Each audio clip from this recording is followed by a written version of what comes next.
Our next speaker is a very dear acquaintance of mine, Mike Vardy. Oh, and sorry, the suck, that is productivity. Where do you need me? Do you need me somewhere? I'll need you. Okay. Good afternoon, everybody. Project Idea Wave Talk. Walk on stage, if that's over here, check. I'm Mike Vardy. I am an eventual productivity expert, which either means that I am an expert in eventual productivity or I am forecasting that I will become a productivity expert somewhere down the line. Introduce myself. Check.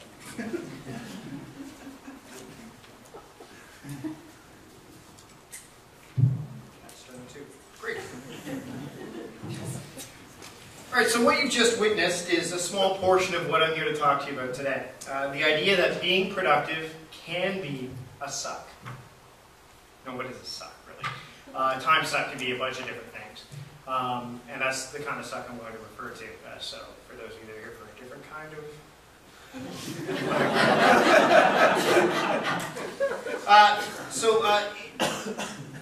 productivity can, or getting productive, can be just as debilitating as watching too much television. Like, say, for example, if you guys seen So You Think You Can Dance, there's this really cool clip where this Asian ballet guy danced like so super awesome next to this guy named Twitch, who's a really renowned dancer. And if you haven't seen it, I'll show it to you after the break on YouTube. It'll be great. See, that's one example. I just wasted a whole bunch of time talking about something that I saw on TV. It can also be as debilitating as the internet. So say, for example, I went to show you this talk after this dance after the talk. You probably wouldn't be able to find it on YouTube because it's been pulled down by ABC. That said, some of you take that as a challenge and go all over Google trying to find it. So everyone likes a challenge. So see, that again is another example of how those are different debilitating factors. Those can be time sucks. So I'm going to tell you in 10 minutes-ish how productivity can be a suck and how you can avoid it. But I'm going to need some help. Morgan? I would love to help you. To hold these. Well, you would spare no expense. Yes, I spared no expense. Maybe right over there. Okay. Would be good? Okay. So I go from bottom to top? This is where your charm doesn't have to come into effect. Okay, so there are hundreds of systems out there to learn how to become more productive. Go to preacta.com. It's a great site. It'll tell you all about that. There's tons of tools, but that's the biggest problem. Okay? Here's why.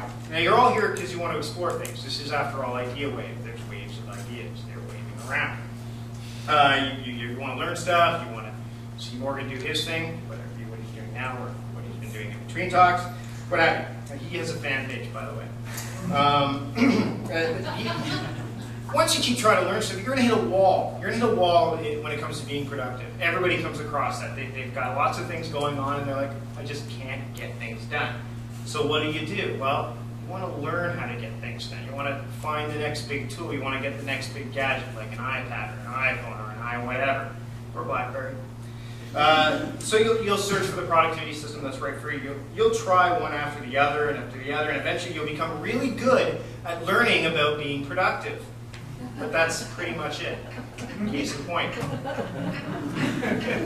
Now, I'm not saying manage your tasks via email. That's just bad news. I mean, you end up doing more of what other people want you to do than doing what you want to do if you manage your email.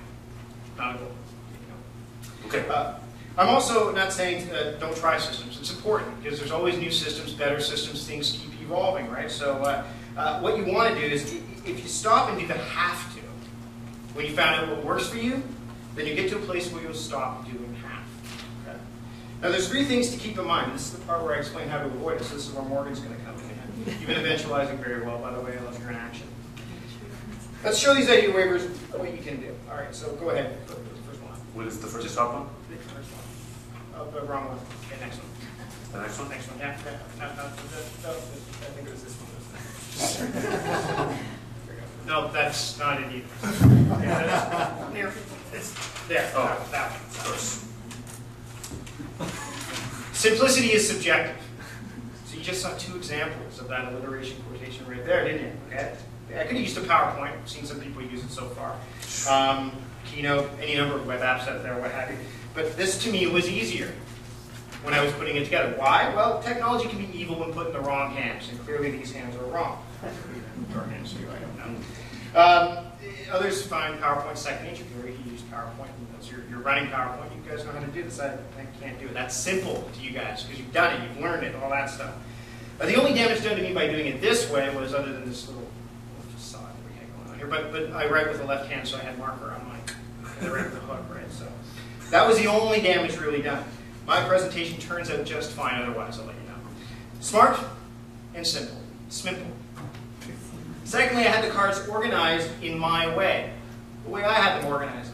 Now, I had a simple sorting process in place that I knew, and when I handed them to Morgan, he ruined it through no fault of his own. Really.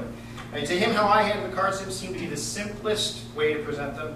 And while he was wrong in my eyes, and possibly yours, he wasn't wrong in his. His version wasn't incorrect, it was simple. His version of simple was not incorrect, it was just different. Dimple. Okay, next card. And it's the one on the top this time. This one? Yeah. Context is crucial.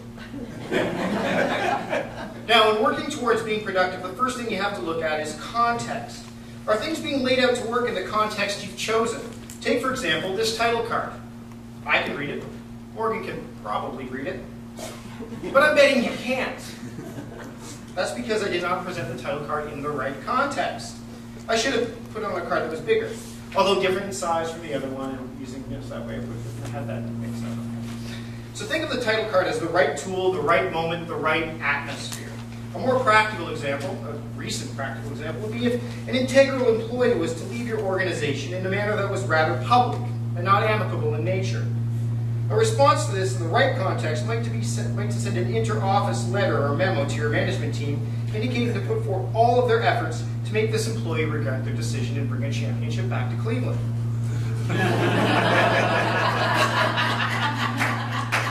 The wrong context would be to do so over the web for the entire world to see, especially if you want to attract new employees to your organization that can help you reach that goal. In addition, no matter what context you choose, you probably also want to avoid using a font that's regularly used in comic books. Next one. The one after that. There you go. Mind what matters. Now, you've all heard of the quote, mind over matter. And that quote is key to getting through not only obstacles that are presented to you, but obstacles that you present to yourself. Mind over matter allows you to go from minding your matters, so taking care of the day-to-day stuff, the mundane, and get to minding what matters, the stuff that you really want to take care of. It takes work, it takes practice, but it can be done. Athletes do it all the time. I mean, it's something that we can do if you just make it happen, just like this conference. In fact, think about the term "take care of" for a second. In the context of the day-to-day rudimentary stuff, it generally means get it done. But in terms of the stuff that you're passionate about, like your dreams, your goals, your family, it means take care of. Foster it, grow it, develop it. Don't just get it done, make it work. We're going to go now. Oh, thank you. Big hand for Morgan. Now, no system is perfect. I mean, productivity can't be a suck. It's going to happen. You're going to learn by just going through all the different systems. But deliberating over one can be more harmful than watching So You Think You Can Dance twice a week, because there is that results show after all. When you compare the two, the former has effects that last much longer than the latter. So the tools you use to get to where you want to be are just that. The system is you. And remember, being productive isn't just about getting things done. It's about getting to where you want to be. Ultimately, you have to remember that you are your own productivity system. Take care of it. Thank you. So before I go, we've got handouts. So volunteers that are not Morgan, spread the hipster PDAs. You get a hipster PDA, and you get a hipster PDA, and they're really just index cards. Thanks, everybody.